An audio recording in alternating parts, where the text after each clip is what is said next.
Praise Lord. ഇന്ന് ഞാൻ നിങ്ങളുമായിട്ട് ഷെയർ ചെയ്യാനായിട്ട് താല്പര്യപ്പെടുന്നത് ഒരു ചെറിയ ലൈഫ് എക്സ്പീരിയൻസ് ആണ്. മെഡിക്കൽ സയൻസിൽ മരുന്നുകൾ കൊടുക്കുമ്പോൾ നമുക്കത് ഉപയോഗിക്കാൻ പറ്റുമോ ചേച്ചി എന്ന് ചോദിച്ച് പലരും എന്നോട് കമൻറ്റ് ചെയ്ത് ചോദിക്കാറുണ്ട്. ഒരുപാട് കമൻറ്റുകൾ വരുന്നതിനായിട്ട് ഞാൻ ദൈവത്തെ സ്തുതിക്കുന്നു. അനേകം പേർക്ക് ഈ ശുശ്രൂഷ ഒരു അനുഗ്രഹമായിരിക്കുന്നു എന്നറിയുന്നതിൽ ഞാൻ കർത്താവിനെ സ്തുതിക്കുന്നു. പ്രത്യേകിച്ച് കുഞ്ഞുങ്ങൾ, യൂണിവേഴ്സിറ്റിയിലൊക്കെ പഠിക്കുന്ന കുഞ്ഞുങ്ങളാണ് എന്നെ കോൺടാക്റ്റ് ചെയ്യാറുള്ളത്. ഞാൻ അവർക്കായിട്ട് കർത്താവിനെ സ്തുതിക്കുന്നു. അവരും ദൈവത്തെ അറിയുവാൻ, ദൈവവചനം കേൾക്കുവാൻ താല്പര്യം കാണിക്കുന്നതിൽ ഞാൻ കർത്താവിന് നന്ദി പറയുകയാണ്. അവരുടെ ഡൗട്ടുകളിലൊക്കെ ക്ലിയർ ചെയ്യുവാൻ ദൈവം എനിക്ക് സഹായിക്കുന്നതിനായിട്ട് സ്തോത്രം. ഓരോ വിടുതലുകൾ കേൾക്കുവാൻ ദൈവം സഹായിക്കുന്നതിനായിട്ട് കർത്താവിനെ ഞാൻ സ്തുതിക്കുന്നു, സ്തോത്രം ചെയ്യുന്നു. അങ്ങനെ ഇരുന്നപ്പോഴാണ് ഞാനൊരു 3-4 ദിവസം മുമ്പ് യൂട്യൂബിൽ ഒരു റൂഡായിട്ടുള്ള ഒരു മെസ്സേജ് കമൻറ്റ് ലഭിക്കുവാനിടയായത്. മരുന്ന് കൊടുക്കാഞ്ഞതുകൊണ്ട് എൻ്റെ ജീവിതത്തിൽ ഉണ്ടായ പ്രശ്നത്തെ അങ്ങനെ കാണിച്ചുകൊണ്ടാണ് കമൻറ്റ് വളരെ മോശമായിട്ട് എഴുതിയിരിക്കുന്നത്. നമുക്കറിയാമല്ലോ, അറുപ്പാനും മുടിപ്പാനും മോഷ്ടിപ്പാനും വരുന്നത് ആരാണെന്ന്, നമ്മുടെ സമാധാനം കളയുന്നത് ആരാണെന്നറിയാമല്ലോ. എന്നാൽ കർത്താവായ യേശു ക്രിസ്തു സമാധാനത്തിൻ്റെ പ്രഭുവാണ്. പ്രഭു, വെറും സമാധാനമല്ല, സമാധാനത്തിൻ്റെ പ്രഭുവാണ്. ഹല്ലേലൂയ, സ്തോത്രം. അപ്പോൾ നമ്മുടെ ജീവിതത്തിൽ ഒരു സമാധാനം ഉണ്ടെങ്കിൽ അത് ആ പ്രഭുവായ ക്രിസ്തു യേശുവിൽ നിന്നും മാത്രമേ നമുക്ക് ലഭിക്കത്തുള്ളൂ. അതുകൊണ്ട് ഞാൻ താല്പര്യപ്പെടുകയാണ് എൻ്റെ മെഡിക്കൽ സയൻസിനെ പറ്റിയിട്ടുള്ള എൻ്റെ അഭിപ്രായം എന്താണെന്ന് ഞാനൊന്ന് ഷെയർ ചെയ്യാനായിട്ട് ആഗ്രഹിക്കുന്നു. ഞാൻ മെഡിക്കൽ സയൻസിനോട് എതിരല്ല. കാരണം ഞാനൊരു നേഴ്സാണ്. ഞാൻ മരുന്ന് കൊടുക്കുകയും മരുന്ന് കൊടുക്കാൻ പഠിപ്പിക്കുകയും ചെയ്യുന്ന ഒരാളാകുമ്പോൾ എനിക്ക് താല്പര്യമില്ലാത്തത്, എനിക്കത് തെറ്റാണെന്ന് തോന്നുന്നതൊന്നും ഞാൻ ചെയ്യുന്ന ആളല്ല. വ്യക്തിപരമായിട്ട് എനിക്കറിയാമെങ്കിൽ ഞാൻ അങ്ങനെ തെറ്റുള്ള കാര്യങ്ങളിൽ നിന്ന് ഞാൻ ഒഴിഞ്ഞു നിൽക്കുവാൻ എപ്പോഴും ശ്രമിക്കുന്ന ഒരാളാണ്. അതിനാൽ ഞാൻ മെഡിക്കൽ സയൻസിനെ ഞാൻ ട്രസ്റ്റ് ചെയ്യുന്നുണ്ട്. അനേകം വലിയ വലിയ ദേവദാസന്മാർ മെഡിസിൻ ഉപയോഗിക്കുന്നുണ്ടല്ലോ. പ്രത്യേകിച്ച് പെട്ടെന്നൊരു ചെസ്റ്റ് പെയിൻ വരികയാണ്, നമ്മൾ എന്നാ ചെയ്യുന്നത്? തീർച്ചയായിട്ടും നമ്മൾ ആദ്യം പ്രാർത്ഥിക്കാം. പോകുന്ന വഴി ഹോസ്പിറ്റലിലോട്ടാണ് പിന്നെ പോകുന്ന വഴിയെല്ലാം പ്രാർത്ഥിക്കും. ഈ ഹോസ്പിറ്റലുകാർ മെഡിസിൻ കൊടുത്താലും ഞാൻ വിശ്വസിക്കുന്നത് ദൈവത്തിൻ്റെ കൃപയില്ലാതെ ഈ മരുന്ന് ആ ശരീരത്തിൽ പിടിക്കത്തില്ല. ഞാൻ കണ്ടിട്ടുണ്ട് എത്രയോ ഡോക്ടേഴ്സ് മരുന്ന് മാറി കൊടുത്ത്, ഈവൻ പ്രൊസീജിയേഴ്സ് മാറി ചെയ്തിട്ടും ഒരു റിക്കവറിയും ആകാത്ത എത്രയോ കേസസ് ഉണ്ട്. ഞാനൊരു വർഷങ്ങളായിട്ടൊരു ICU നേഴ്സായിട്ട് വർക്ക് ചെയ്യുന്നത് കൊണ്ട് ഞാൻ ഒരുപാട് കേസുകൾ അങ്ങനെ കണ്ടിട്ടുണ്ട്. എന്നാൽ ഡോക്ടേഴ്സ് ഉപേക്ഷിച്ച് ഇനി എനിക്കൊന്നും ചെയ്യാൻ പറ്റത്തില്ല, അവർ കൈ കഴുകി ഇനി ഒന്നും ചെയ്യാനില്ല എന്ന് പറയുന്നിടത്ത് ദൈവപ്രവൃത്തിയും കണ്ടിട്ടുണ്ട്. അതിനാൽ ഞാൻ മെഡിക്കൽ സയൻസിനെ വിശ്വസിക്കുന്നു.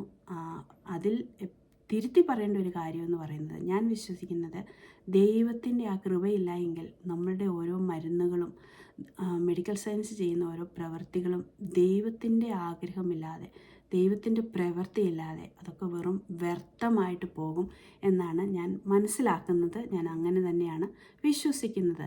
അതുകൊണ്ട് അത് ചെയ്യണമെന്നില്ല, അത് മരുന്നെടുക്കണ്ട എന്നുള്ളതല്ല. ഞാനൊരു ഹോസ്പിറ്റലിൽ പോകുന്നതിന് മുമ്പ് ഞാൻ പ്രാർത്ഥിച്ചുകൊണ്ടേയിരിക്കും. ഞാൻ കർത്താവിനോട് ചോദിക്കും, പ്രാർത്ഥിക്കും, ഞാൻ വചനം പറഞ്ഞുകൊണ്ടേയിരിക്കും. അതിന് കഴിയുന്നില്ല എങ്കിൽ ഞാൻ തീർച്ചയായിട്ടും പോകും. ഞാൻ ഹോസ്പിറ്റലുകളിൽ അഡ്മിറ്റായി കിടന്നിട്ടുണ്ട്. പല ടെക്നോളജിക്കലായിട്ടുള്ള ഇൻവെസ്റ്റിഗേഷൻ ഞാൻ ചെയ്തിട്ടുണ്ട്. ഞാൻ മരുന്ന് എടുത്തിട്ടുണ്ട്. ദൈവത്തിൻ്റെ കൃപയാൽ ഇന്ന് ഞാൻ മരുന്ന് എടുത്തിട്ടില്ല എങ്കിലും ഞാൻ ആയുർവേദം, ഹോസ്പിറ്റൽ മരുന്നുകളൊക്കെ അനേകം നാളുകൾ എടുത്തിട്ടുണ്ട്. എൻ്റെ ശരീരം മൊത്തവും പലവിധ രോഗങ്ങളാൽ അടിമപ്പെട്ടിട്ടുണ്ട്. എന്നാൽ ദൈവത്തിൻ്റെ കൃപയാൽ ഒരുപാട് നാളുകൾ ഇങ്ങനെ മരുന്നെടുത്തെടുത്ത് കഴിയുമ്പോൾ ദൈവത്തിൻ്റെ ഒരു പ്രവർത്തനത്താൽ ഇന്ന് ഞാൻ മരുന്നില്ലാതെയാണ്. അതൊരു ദൈവത്തിൻ്റെ കൃപ മാത്രമാണ്.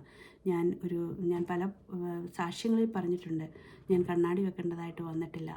പല്ലിന് പുളിപ്പും ഇങ്ങനെയൊക്കെ വന്ന സമയങ്ങളിൽ പല്ല് ക്ലീനിങ് ഒക്കെ പോകുന്ന സമയത്ത് അവിടെയും എനിക്ക് സൗഖ്യമായിട്ടുണ്ട്. എൻ്റെ തലവേദനകൾ സൗഖ്യമായിട്ടുണ്ട്.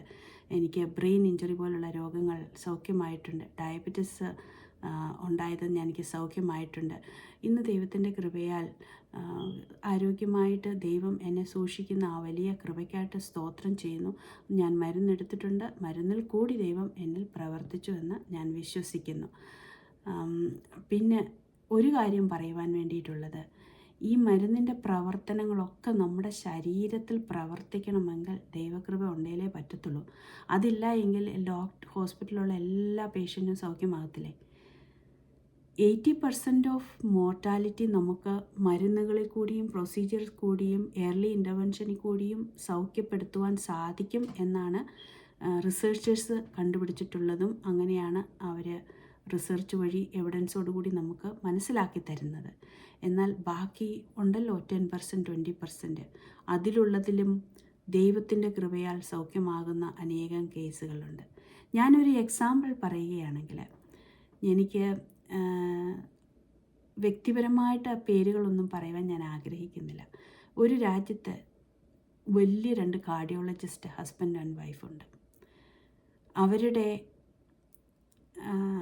ഒരു ഹാർട്ടിൻ്റെ ഹോസ്പിറ്റലിൽ അവരവിടുത്തെ വലിയ ആൾക്കാരാണ്.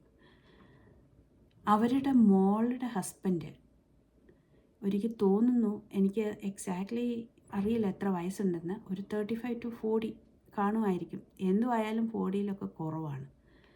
40 കുറവെന്ന് പറഞ്ഞാൽ ഓൾമോസ്റ്റ് 35 കാണാനേ ചാൻസ് ഉള്ളൂ. ആ സണ്ണിലോ ഹാർട്ടിൻ്റെ ഒരു പ്രോബ്ലത്താൽ ആ ഹോസ്പിറ്റലിൽ തന്നെ അഡ്മിറ്റായി. അവിടെ നിന്ന് കിടക്കുമ്പോൾ നമുക്കറിയാമല്ലോ, വലിയ 2 കാർഡിയോളജിസ്റ്റിൻ്റെ മകനാണ്.